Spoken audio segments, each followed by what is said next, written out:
meus irmãos e minhas irmãs, esta liturgia de hoje só podemos compreendê-la com o coração. Como dizia o grande cristão, o gênio Blaise Pascal, le cœur a des raisons que la raison connaît pas point. O coração tem razão que a razão desconhece. Desde o Natal, desde a encarnação de Jesus, que nós percebemos algo diferente. A ação do Espírito Santo, que fala às pessoas de acordo com a sua capacidade de entender. O povo de Israel acreditava em anjos, mensageiros, entre Deus e os homens. Eles achavam que Deus era tão puro, o que de fato é, que eles não poderiam ter uma relação sem ser por um intermédio de um anjo. E o Espírito Santo que vem sobre Maria, vem por meio de um anjo. Aliás, já com Zacarias, viera por meio do anjo Gabriel. E eles entendiam a mensagem de Deus que vinha por meio do anjo. Deus fala também pelos sonhos. E nós vimos que José e Maria, quando José estava em dúvida sobre Maria, o anjo não aparece face a face, mas um sonho. E ele segue a vontade de Deus. Os magos do Oriente eram de outra cultura. Eram reis estudiosos e não estavam tão acostumados com esta ideia de anjos. Então Deus vai aparecer a eles, não por meio de um anjo, mas por meio de uma estrela. É evidente que não se trata de uma estrela da Via Láctea. Não se trata de uma estrela destas que nós vemos hoje. Ainda mais uma estrela que caminhava de norte a sul. Todos nós sabemos que a Terra gira em torno do seu eixo, mas as estrelas circulam em torno do Equador e não do norte a sul. Não se trata de uma estrela como as estrelas que nós temos, mas a linguagem que os magos entendiam, eles que estudavam astrologia e astronomia, a linguagem dos céus, eles não compreendiam por anjos, mas por estrelas. E por isso Deus cria uma estrela, não como estas nossas, que nós vemos, que não são nossas, essas que nós observamos nos telescópios, mas uma luz brilhante. E quando eles veem, eles que conheciam as escrituras de Israel, porque eram estudiosos, entenderam que tinha nascido o Filho de Deus. Mas não só entenderam. Quantos de nós entendemos mas não tomamos o caminho. Quantos de nós sabemos o caminho, mas não tomamos o caminho? Aqueles homens eram reis, eram sábios, mas, sobretudo, eram pessoas que, quando entenderam, tomaram o caminho. E, por serem reis, chegaram na terra de Israel e foram a Herodes, o rei, o tetrarca. Existiram 2 Herodes. O Herodes de quando Jesus nasceu não é o Herodes de quando Jesus foi crucificado. O Herodes de quando Jesus nasceu é o Herodes tetrarca. Quando ele morreu, o reino de Judá foi dividido em 4 pedaços, por isso, 4 tetrarquias. E tinha o filho dele, Herodes, que ficou com a Judéia, mas Pilatos, que ficou com a Galiléia, mas Pilatos já ficou com a Judéia, e Filipe ficou com a Idumeia, e assim por diante. Herodes era um homem terrível. Matou a sogra, matou a esposa, matou 2 filhos, matou milhares de pessoas, a ponto do imperador romano, do qual Herodes era submisso, dizia: se eu morasse em Israel, sob a autoridade de Herodes, eu preferia ser um porco, porque ele trata melhor os porcos do que o seu povo. Era um homem terrível. Eles foram lá. E quando perguntam, é o suficiente para criar uma grande confusão. E nós sabemos que Herodes matou todas as crianças do sexo masculino de 0 a 1 ano, de 0 a 2 anos, mandou matar todas as crianças do sexo masculino de 0 a 2 anos, depois que os magos saíram de lá. Tão cruel era aquela situação. As pessoas chegavam a acreditar que o mundo estaria se acabando.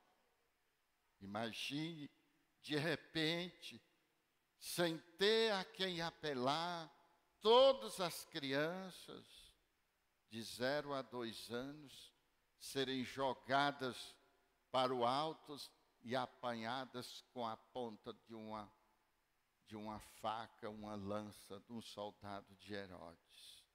E o soldado que não fizesse isso, tivesse misericórdia de alguém, seria ele que seria degolado. Mas Deus sempre encontra uma forma de entrar na vida humana e salvar o ser humano. E foi o que aconteceu. Eles saíram de lá, e quando eles saíram, enquanto eles estavam lá, não viam a estrela. A estrela que eu estou falando, justamente, algo que Deus criou para guiar aqueles homens naquela circunstância. Como Deus pode criar em mim, em você, um pensamento, um sentimento, uma força, uma coragem.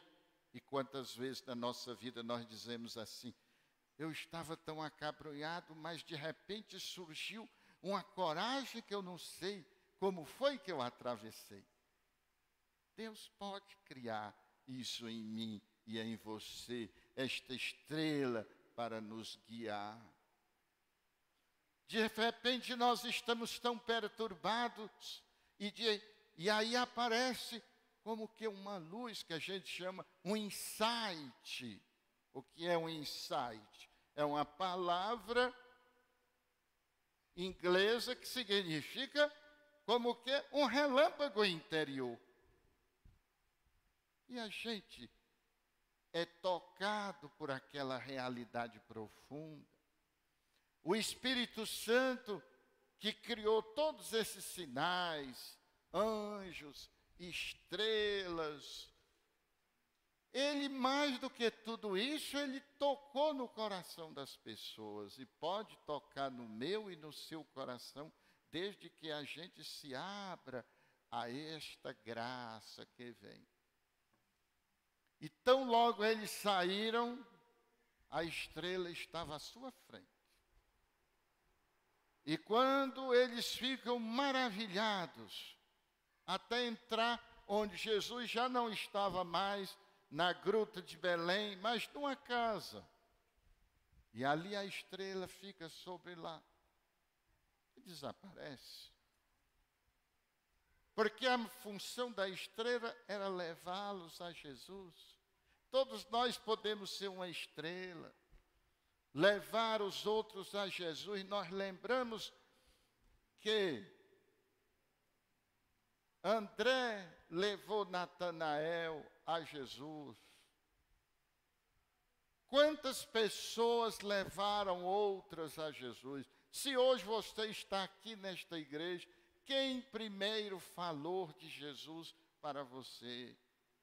Quem te convidou para trazê-lo até Jesus? Não necessariamente hoje, mas lá no início da sua vida. E que nós devemos ter uma imensa gratidão. Eles se ajoelharam, olham que eram reis, gente. Não eram do povo de Israel, mas eram tocados pelo Espírito Santo. Quando somos tocados por Deus, a nossa atitude primeira é uma atitude de espanto, uma grande alegria, mas de adoração. E eles adoram e apresentam presentes. Diz que o último lugar que Deus entra no homem é no bolso. E aqueles homens, Deus entrou, abriram seus cofres e ofereceram ouro. A vida humana brilha. Deus quer brilhar na nossa vida.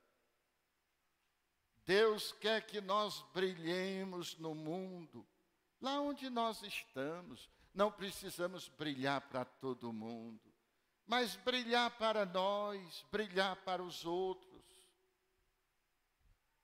Oferecer o incenso, que significa o reconhecimento desta realidade divina que está em Cristo e que também está em cada ser humano. Nós não somos só o que os olhos veem. Nós não somos só o que os médicos estudam na biologia e na medicina. Nós somos algo mais. E esse algo mais, só Deus conhece, porque é divino que está em nós. E ofereceram mirra para mostrar que a vida humana neste mundo, ela tem um limite, ela tem um fim. Um fim que é a morte, mas não necessariamente a morte tem que ser um fim, porque a palavra fim significa finalidade também. Significa término, mas significa finalidade. E, portanto, o fim da nossa vida, não o término, mas a finalidade da nossa existência é Deus. E por isso, quando encontramos Jesus, Quando nos ajoelhamos, o adoramos, entramos em comunhão com Ele, a morte não é só um término, a morte é uma finalidade, porque aí nós definitivamente entramos na comunhão com Cristo. Mas tem ainda um aspecto que eu quero chamar a atenção. Avisados em sonho, voltaram para a sua casa por outro caminho. Ah, como isto é lindo! Ah, como isto é verdadeiro! Nós vivemos uma vida, nós nos habituamos, nós somos seres de hábitos, nós fazemos sempre as mesmas coisas e do mesmo jeito. Mas chega um momento na vida, e quando Deus nos toca, nós não precisamos mudar de casa, nós precisamos mudar de caminho. Voltar para casa por outro caminho significa mudar nossas atitudes. Quantas vezes nós já brigamos com nossos filhos, brigamos, e eles fazem do mesmo jeito. Não é deixá-los errarem, mas tentar corrigir de outra forma. É a gente voltar para casa por outro caminho. Quantas vezes discutimos com o esposo ou a esposa por uma qualidade, uma situação, e achamos, e brigamos, e sempre brigamos. Entra no ouvido, sai no outro. Não é deixar o marido, é ficar com o marido por outro caminho, com outra atitude. Ficar com a esposa por outro caminho, com outra atitude. A nossa profissão, a nossa vida, a nossa relação. A grande lição de hoje é que cada um e cada uma que está aqui, se deixando tocar pela graça do Espírito, um sonho de uma vida melhor, volte para casa com Jesus, mas por outro caminho. Louvado seja nosso Senhor Jesus Cristo. Para sempre.